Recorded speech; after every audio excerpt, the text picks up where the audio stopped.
스페이스 X 지난주 금요일에 상장을 성공적으로 했습니다. 그 데뷔식에 있어서 가격 자체만 보시는 분들도 정말 많으실 거예요. 그만큼 시장에 가장 큰 대여다 이렇게 표현이 됐기 때문인데요. 이 메가 이벤트에서 우리가 혹시 놓치고 있는 건 없을까요?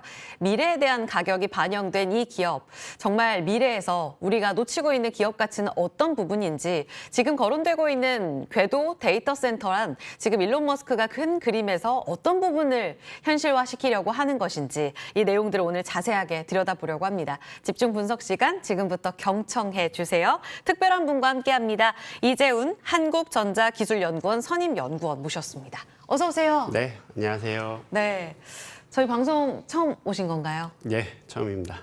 정말 계속 연구하시고 고민하시고 그렇죠? 네, 맞습니다. 데이터 센터 공부하시고 나와주셨다고 들었어요. 네, 오늘 맞습니다. 이야기 정말 쉽게 풀어주시면 투자자분들께 정말 유익한 시간이 될 것 같아서 기대가 됩니다. 좀 가장 기초적인 질문부터 드려볼게요. 스페이스 X가 사실 이제 연구원님은 정말 연구 오래 하셨기 때문에 이렇게 주식 시장에서 바라보는 관점이랑 다를 수가 있거든요. 네. 스페이스 X에 대한 기대감, 우리 측면에서는 정말 대어야 이렇게 표현했기 때문에 기대감이 컸었습니다. 연구원님이 보시기에 스페이스 X의 상장에 지금 시장이 기대를 가졌던 이유, 그러니까 산업 측면에서는 어떤 부분이라고 보세요? 예, 그 스페이스X 이번에 이제 상장을 하면서 거의 뭐 2 트릴리언 정도의 밸류에이션을 받았고 시장에 많은 주목을 받았습니다. 그래서 기관 투자자들의 경우에도 이 공모주를 확보하기 위한 경쟁을 굉장히 치열하게 미국에서 했었고요. 스페이스X의 가장 큰 포인트는 일단 우주 발사체라는 측면에 있어서 로켓을 통해서 우주 지구 저궤도 LEO까지 딜리버리를 할 수 있는 거의 유일한 민간 기업입니다. 그래서 그런 부분에서 팔콘 9을 통한 위성의 운송 이런 부분에 이제 많은 주목을 받았고요. 또 두 번째로는 캐시카우 측면에서 스타링크 위성을 통해서 지금 지구 저궤도상에 9,600기 정도의 위성이 있는데 이걸 통해서 이제 우주 인터넷을 지금 구축을 하고 있고요. 이번에 세크에 5월에 제출했던 그 S1 투자 설명서에서도 밝히고 있는 부분이 25년도에 이제 재무적인 그 매출이 15조 원 정도 이상의 이제 매출을 이제 올렸었습니다. 그래서 그런 부분에서 이제 캐시카우로 이제 안전하게 가지고 있는 부분. 그리고 가장 이제 주목할 만한 부분은 AI 부분입니다. 그래서 2월 초에 이제 xAI를 스페이스X와 이제 합병을 했고요. 그리고 이제 콜로서스 데이터 센터라든가 이제 위성을 통한 이제 그 AI-1 샌틀라이트라는 거를 AI-1 샌틀라이트를 발표를 해서 이제 그 AI 데이터 센터를 우주에다 구축하는 부분. 그리고 콜로서스 데이터 센터를 통해서 커서나 그다음에 앤스로픽 그리고 구글을 통해서 이렇게 소화하는 부분. 그리고 이제 본인들이 필요한 칩에 대해서 테라팹을 통해서 테슬라와 함께 이제 합작하는 부분. 이런 부분들이 크게 주목받은 것 같습니다. 그러니까 플랫폼, 그러니까 전체가 다 이제 수직 계열화되는 그런 맞습니다. 그림을 그리고 있는 거잖아요. 일론 머스크가 말씀하신 스타쉽, 발사체, 스타링크, xAI 다 묶어서 하나의 기업으로 이제 정말 모든 거를 본인들이 그리는 그 그림을 이루려 한다. 이래서 기대가 컸다. 이렇게 좀 쉽게 이해가 되는데, 사실 이 부분은 뭐 애널리스트 분들께 질문할 법한 질문이 될 수도 있겠습니다만, 워낙 기업 가치와 산업에 대한 내용들을 자세하게 보시는 분이라서 비슷한 질문 한번 드려볼게요. 아까 현금도 나쁘지 않다라는 이야기를 하셨는데, 골드만삭스에서는 2030년이면 뭐 매출이 어마어마하게 늘어날 거다. 물론 주관사라서 이거 믿어도 돼? 이런 질문들은 있어요. 시장가 지금 $160로 이제 나오고 있는데, 진입할 만한 정말 기업 가치, 투자 가치 측면이 있는 곳이라고 보세요? 예, 앞서서 이제 뭐 재무적인 부분에서 잠깐 말씀드렸지만은 사실 지금 xAI를 흡수를 하면서 AI 같은 경우에 하이퍼스케일러들, 그러니까 메타라든가 뭐 구글, 뭐 아마존 이런 기업들이 1년에 지금 뭐 100조 원 이상을 지금 투자를 하고 있습니다. 작년 올해. 그래서 이제 캐펙스가 굉장히 많이 들어가는 분야고요. 그래서 이제 스페이스X 같은 경우에도 지금 이제 자본 지출이 굉장히 심합니다. 그래서 지금 주가 같은 경우는 상장한 이후에 많은 기대를 받고 있지만 단기적으로, 그러니까 2025년 혹은 26년도 그 다음에 27년도 요 시기에는 단기적으로는 이제 매출에 있어서 이제 손익이 이제 적자일 수밖에 없는 상황이고요. 이 이유는 AI 데이터 센터에 대한 투자가 공격적으로 이제 필요한 상황이기 때문입니다. 그래서 콜로서스 1과 콜로서스 2를 통해서 멤피스 이제 미시시피주 지역에 이제 AI 데이터 센터를 이제 1기가와트 정도, 그러니까 단일 데이터 센터로는 세계 최대 규모입니다. 그리고 콜로서스 1 같은 경우에 작년에 이제 122일 만에 4달 만에 지었고요. 콜로서스 2는 90일 만에 지었습니다. 그래서 메타나 이런 기업들은 보통 이 데이터 센터 아무리 빨리 지어도 2년이거든요. 그래서 굉장히 이제 공격적으로 짓고 있고, 지금 콜로서스 1에는 이제 H200이나 H200 같은 이제 그 엔비디아 칩이 이제 20만 장 정도 들어가 있고요. 콜로서스 2에는 이제 현재 30만 장의 칩이 이제 들어가 있습니다. 그래서 합쳐서 한 50만 장, 그리고 향후에는 이걸 100만 장까지 늘리겠다라는 이제 공격적인 목표를 가지고 있습니다. 그래서 AI 분야는 지금 이제 하이퍼스케일러들이 이제 공격적으로 빅테크들이 투자를 하고 있는 상황이기 때문에 이런 부분에서 단기적인 이 현금 흐름은 나쁠 수밖에 없고요. 그래서 이런 부분에 대해서는 좀 유의하면서 접근하는 게 좋을 것 같습니다. 네. 그럼 결국 이 질문을 또 드려야 정말 투자해도 될까? 진입해도 될까? 이런 답이 더 나올 것 같거든요. 사실은 안정적인 이익을 지금 우리가 눈에 보이지 않는 이 우주 산업으로 낼 수 있어요? 라는 질문이 될 것 같습니다. 스페이스X 생각하는 그 비즈니스 전략과 리스크 요인까지 좀 들어볼게요. 예, 앞서 말씀드린 대로 스페이스X의 캐시카우에 있어서 제일 중요한 부분은 스타링크입니다. 그래서 우주 인터넷이라는 걸 통해서 지금 이제 전 세계에 이제 인터넷을 위성을 통해서 이제 제공을 하고 있고요. 네.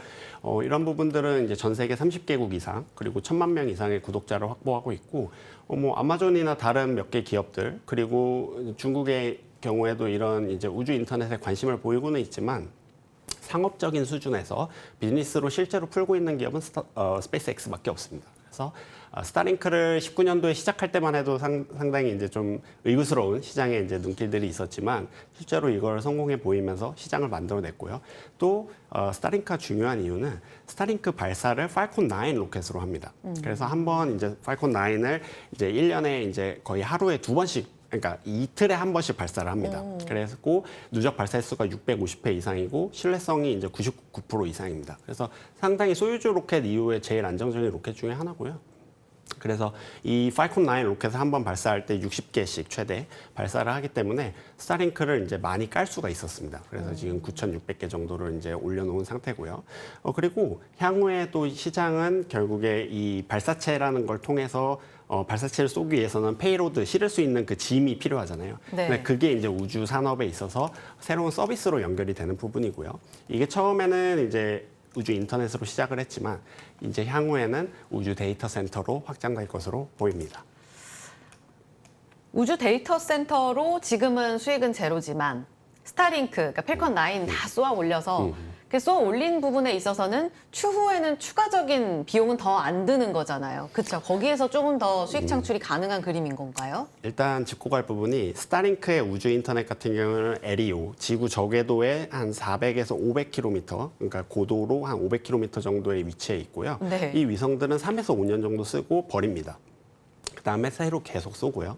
그리고 우주 인터넷은 이제 구독 형태로 계속 쓰기 때문에 이거에서는 캐시카우는 계속 나올 겁니다. 그리고 페네트레이션 레이트, 그러니까 침투율의 측면에 있어서도 아직 1% 수준입니다. 그러니까 아직 확장 가능성이 어마어마하게 크다고 볼 수가 있고요. 두 번째 부분은 우주 데이터 센터에 대한 부분인데, 최근에 상장 직전에 6월 8일에 X 트위터를 통해서 일론 머스크가 이제 AR-1 셀라이트에 대해서 발표를 했습니다. 그래서 이 개념은 이제 과거에 이제 그 스타링크 V3 위성의 보다 조금 큰 버전입니다. 그리고 통신이나 이런 부분들이 간소화되기 때문에 방열판과 태양광 그 패널, 솔라 패널, 그리고 AI 칩 이렇게 단순하게 구성이 돼 있고, 이게 이제 엔비디아 칩이나 TPU 같은 이제 다른 이제 범용 칩들도 활용을 할 수 있고요. 네. 또 테라팹이나 이제 그 셀라스에 대한 이제 매니팩처링을 위해서 이제 기가 팩토리를 텍사스에 지금 짓고 있습니다. 그래서 이제 자체 생산한 이 위성에 대한 칩을 통해서 이런 부분들이 이제 생각보다 빠른 시일 내에, 그러니까 생각보다 빠르다는 거는 한 네. 5년 내에는 이루어질 수, 그러니까 원래 이제 이전에 선캐쳐 프로젝트라 그래서 구글에서 이제 AI 데이터 센터에 대한 경제성에 대한 시뮬레이션을 이제 계산을 했습니다. 모델링을. 그랬을 때 이제 발사하는 그 비용이 킬로그램당 200불에서 300불이 나와야 타산성, 즉 지상에서의 데이터 센터를 위한 전력 가격보다 싸다. 태양의 우주에 이제 쏘아 올려서 쓰는 게 더 싸다라는 게 나오는데 이걸 하려면은 스타쉽으로 해야 됩니다. 네네. 지금의 팔콘 9은 20톤에서 20톤 정도 이제 실어 나를 수 있는데 스타쉽의 경우에는 지금 V3 이번에 12차 발사를 했던 게 네. 이제 100톤 정도입니다. 그래서 이런 부분에서 규모의 경제를 충분히 만들 수 있기 때문에 네. 그런 부분에 대한 이제 기술적인 기대감이 좀 커지는 것 같습니다. 그러면 이번에 상장을 통해서 조달된 금액 지금 말씀하신 부분에 들어가는 거예요? 핵심적으로 어디에 들어가서 이 빅픽처가 현실화되는 거예요? 예, 말씀해 주신 대로 이번에 그 IPO를 통해서 조달한 금액이 이제 750억 달러. 750억. 이제 아람코가 했던 이전에 이제 가장 큰 조달 네. 규모보다 거의 2배 이상 뛰어넘었어요. 큽니다. 예. 네, 그래서 엄청 큰 금액을 조달을 했고요. 이 비용은 크게 세 가지로 쓰입니다. 첫 번째는 스타쉽, 말씀드린 대로 스타쉽이라는 거는 이제 거대한 이제 우주선인데 요게 이제 달 탐사를 위한 나사의 아르테미스 프로젝트에도 활용이 되고요. 그래서 나사에서도 최근에 발표한 게 오리온이라고 하는 유인 우주선을 달 궤도에 가서 원래는 이제 스타쉽을 통해서 이제 착륙하는 개념이었는데 그게 아니라 지구 저궤도에서 스타쉽이 기다리고 있다가 네. 이제 오리온 우주선이 올라오면은 이걸 앞에 붙여서 달까지 가는 그렇게 해서 착륙을 하는. 그러니까 이 얘기는 무슨 얘기냐면은 모잉이나 기존의 레거시 우주 인더스트리에 있었던 이 기업들이 빠지고 스타쉽을 통해서 스페이스X 주도로 아르테미스 프로젝트를 가져가겠다라는 이런 계획입니다. 그래서 스타쉽에는 2023년부터 지금까지 한 3조 원 이상의 금액이 이제 투자가 됐고요. 네. 그리고 이후에도 이제 반복적인 재발사와 그리고 재활용, 그러니까 1단, 2단 로켓을 다 재활용할 수 있습니다. 그래서 요거에 대한 이제 테스트를 좀 더 이제 공격적으로 할 예정입니다. 그리고 두 번째는 네. 스타링크에 대한 부분입니다. 그래서 스타링크에 대한 그 위성망을 보다 촘촘히하고 고객층에 대한 부분들을 확대를 해서 매출을 더 늘리겠다 이런 계획이고요. 네. 세 번째는 아까 말씀드린 이제 오비탈 AI 데이터 센터, 그 우주 데이터 센터죠. 그래서 이것을 위해서는 만약에 이제 지금 AR-1 셀라이트에 대한 컨셉을 발표를 했는데 이제 태양열 발전이라든가 칩의 이제 용량들을 고려를 했을 때, 그러니까 GB300이 이제 70개 정도 이제 들어갈 수 있거든요. 그래서 그 하나하나가 사실은 일종의 데이터 센터의 역할을 합니다. 네. 그래서 이것들이 한 8,000개 정도 모이면은 1기가와트의 데이터 센터 역할을 할 수 있고요. 그렇게 되면은 이제 하이퍼스케일러들이 사용할 만한 상당한 이제 매력적인 구도가 됩니다. 그래서 최근에 구글도 IPO 직전에 네. 이제 스페이스X와 이제 AI 데이터 센터에 대한 논의를 지금 이어가고 있습니다. 내년 말 우주 데이터 센터 구축 이야기까지 구체화되고 있습니다. 그러면 하반기에는 일단 상장을 한 이후엔 세론 나올 거야 이렇게 다들 이야기를 많이 하잖아요. 이제 하반기 성장 산업에 대해서 조금 더 좀 긴 관점으로 이제 천천히 투자 관점으로 봐도 되는 것인지 마지막 질문 드려보겠습니다. 예, 그래서 이 일론 머스크가 제일 잘하는 거는 인류의 어떤 기술적인 비전 혁신에 대한 롱텀의 베이스로 이런 이제 관점들을 제시하는 걸 굉장히 잘합니다. 그래서 앞으로 이제 우리가 주목해야 될 부분은 결국에 AI 그리고 이거를 우주에서 소화하는 것 그리고 피지컬 AI 로봇까지 연결되는 그런 부분입니다. 그래서 테슬라를 통해서 FSD나 이제 도조 컴퓨팅을 이제 시작을 했고요. 이후에 이제 옵티머스 로봇을 통해서 피지컬 AI를 지금 현재 준비를 하고 있습니다. 그리고 최근에 상장 전에 올 초에 테라팹이라는 개념을 발표를 하면서 칩에 대한 니즈가 너무 크기 때문에 자체 생산을 하고 이거에 대해서 테슬라와 스페이스X가 공동 투자하는 가운데 인텔의 이제 패키징에 대한 기술도 같이 쓰겠다라는 이제 발표를 했고요. 그래서 우주와 AI, 로봇이 이 세 가지 서사가 이제 한꺼번에 이제 합쳐지는 게 이제 일론이 그리고 있는 그림이라고 할 수 있겠습니다. 저 짧게요. 테슬라 합병 가능성 있어요? 있죠. 아. 왜냐하면은 전기차가 이제는 캐시카우가 되지 않습니다. 오, 그래서 네네. 로봇으로 이제 전환을 해야 되는데 로봇으로 옵티머스로 가기에는 5년 정도의 시간이 필요하고요. 그 네. 시간을 버틸 만한 체력이 필요한데 테라팹까지 투자를 하게 되기 때문에 스페이스X와의 합병 가능성도 없진 않다고 봅니다. 여전히 가능성을 열어두자. XAI의 성장성, 스타링크의 확장성, 스타쉽 발사체 수요 증가, 결국은 우주 궤도 데이터 센터, 로봇까지 이어지는 정말 수직 계열화의 큰 그림에 대해서 기업 가치 어느 정도를 평가받아야 마땅한가 한번 이 시점에서 다시 한번 체크를 해볼 수 있었습니다. 이재훈 한국전자기술연구원 선임연구원과 함께했습니다. 여기서 물러가겠습니다.